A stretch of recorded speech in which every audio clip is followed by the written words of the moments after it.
We know that comparison can be toxic, but somehow we figure out how to do that anyway.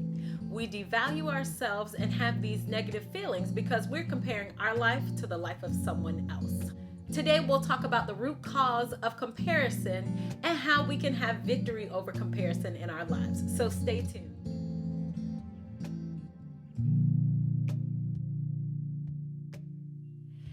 If you find yourself constantly fighting against the battle of comparison and it seems to be this never ending cycle, then you're in the right place.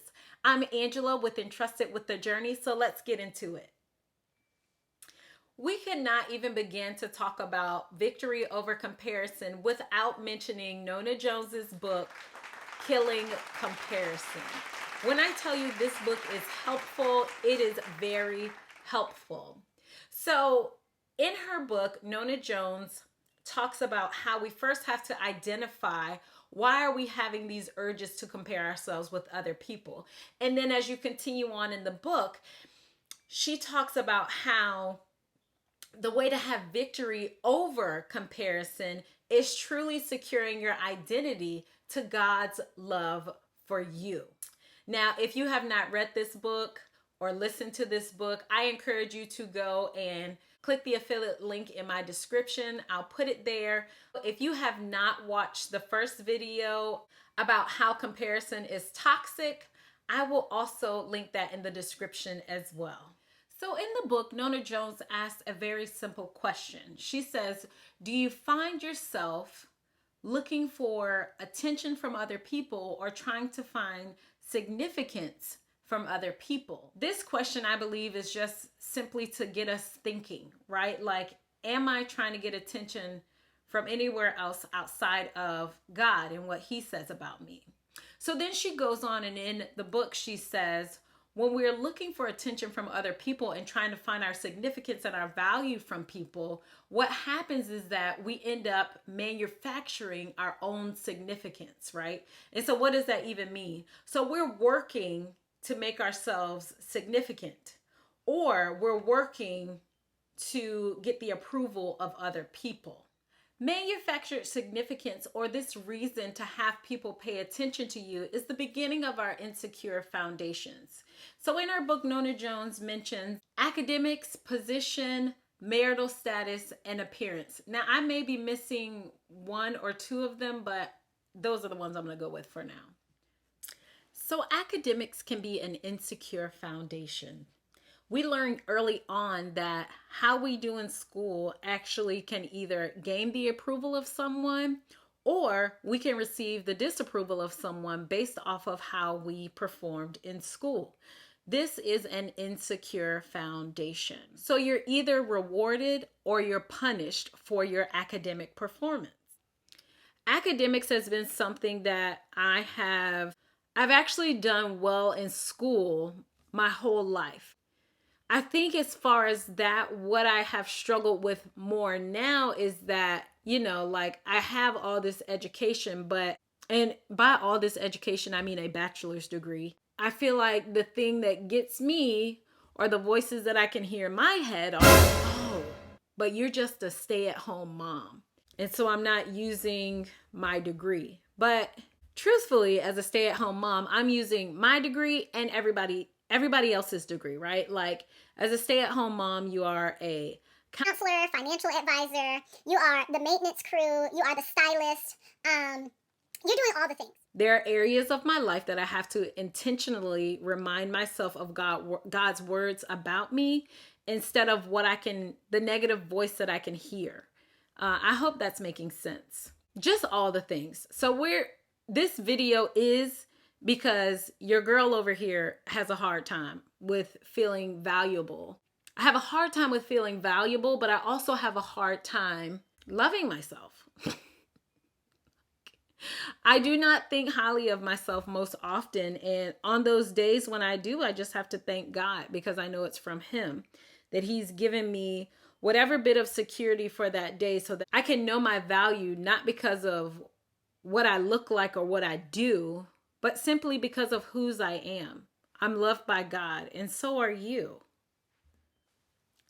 And that's enough, okay? The creator of the universe loves me. And so I have got to truly believe that, not just in speaking it and just saying it, but also believing it and living like it, right? Like my value comes from knowing him and being known by him. And so Psalms 139 talks about that.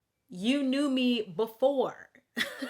God knew us before, the creator of the universe. And so we've got to cling to that. And all these different expectations, even the expectations from other people, and even the expectations that we put on ourselves, those things are not who you are. It's what you maybe want to do, but it's not you as a whole person. And I think so often we start to believe that that's who we are. And if we miss a mark, then, we're discouraged and we feel less than. But truly, take heart. You are just fine and you are in the right place. And God has entrusted you with whatever journey and however that may look. And that is okay.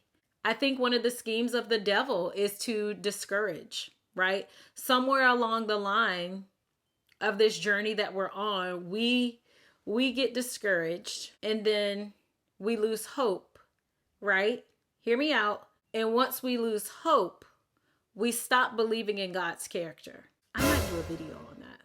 But I know that that's something that I've had to be very watchful about.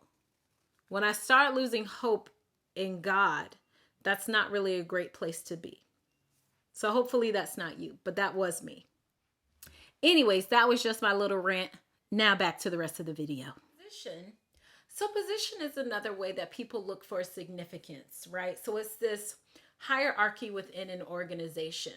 So it's basically who reports to who has the power, right? And so within some organizations, leadership roles are considered to be important. And then unfortunately, in organizations, like if you're not in a leadership role, you almost feel like you don't really have a place within that organization, which is pretty sad and it can be dangerous. Wait, what did you say? You have something to eat.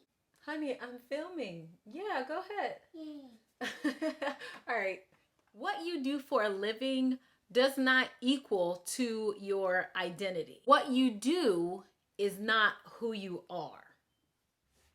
So if comparison is something that you are working on, I would love to hear from you in the comments, maybe how you've overcome or what has been helpful to you from this video.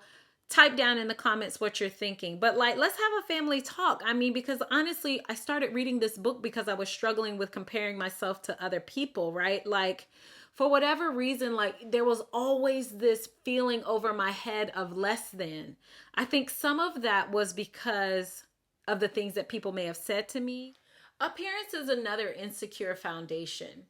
We can work so hard to fix the outside in order to gain someone's approval that we no longer focus on who we are as a person and the inward that really matters. People spend tens and thousands of dollars to alter their bodies, right? You've got things like eating disorders. I remember especially with things like appearance, I was heavier, right? And I still struggle with my weight now though, but I was heavier when I was little. And I was playing basketball with my friend one day and we were playing against these two guys and he made this comment. He was like, uh-oh, we definitely gonna lose now because they got two bulls on their team. And bulls was to make us feel like, yeah, y'all are big girls. And we were. That doesn't mean we were less than, and we still won. So let's be clear about that, okay? But what the words that were said to me made me feel less than. I have moved on past then, but unfortunately, those are some of the words that I could still hear, right? So the things that we say actually matter, and the things that we're listening to actually matter as well. So whose voice are you really listening to? Is it the voice of other people? Or is it the voice of your creator? Don't waste all of your energy looking to manufacture your value. Marital status, and especially for women, is something where we can find significance, right? So there's the stuff like Man Crush Monday, and women are typically the first to post once they get engaged and things like that. Whereas guys are told to take it slow. Don't put all your eggs in one basket, right? Women can find their value in whether they are married or not, right? So because if you're married, then that means that you're wanted, you're desirable. And that's not true. But I know as a woman, I have felt those things. Being wanted by someone gives you validation, right? I mean, though, in addition to that, okay, this is real. There's always this question to women like, when are you going to get married? As a single woman, I don't remember how many times somebody asked me when I was going to get married. I didn't get married until I was 31. I just turned 31. Like, I got tons of crazy questions around this topic of marriage, right? And so it makes sense that women feel this pressure that, okay, if I'm not married, then there must be something wrong with me. When that's not the truth, we know it's not the truth, but there are these constant voices kind of like, why are you not married? When are you going to have kids? And just things like that that are actually not very helpful. So if you have a friend who's not married yet, just be encouraging. Don't keep asking her, when is she going to get married? I'm sure that's a desire of hers, and in God's will, prayerfully, if it's his will for her, then she will get married. But why all the questions? Don't waste any more energy looking to find value in these insecure foundations. We only mentioned 4, but there are many more, right? Like, there are other ways that you can try to find your significance, right? How much money you have, the people you know, and so on, right? There's tons of insecure foundations. But whose voice are you really listening to? Is it your creator? If Jesus himself did not come to the world to judge, but to save, why are we judging? Even judging ourselves? Don't settle for manufactured significance. I have spent too much time in my life trying to gain the approval of people. It has left me feeling less than. It has left me feeling unloved, not good enough. All of these negative feelings because I've tried to manufacture significance, right? And if you find this content helpful, interesting, or anything in between there, go ahead on and click like. And if you're not subscribed, go ahead on and subscribe. So we have got to identify these insecure foundations in our life, right? Like, why do we feel like we are less than when God has chosen us to do great things? I want to leave you with this scripture because it's so encouraging.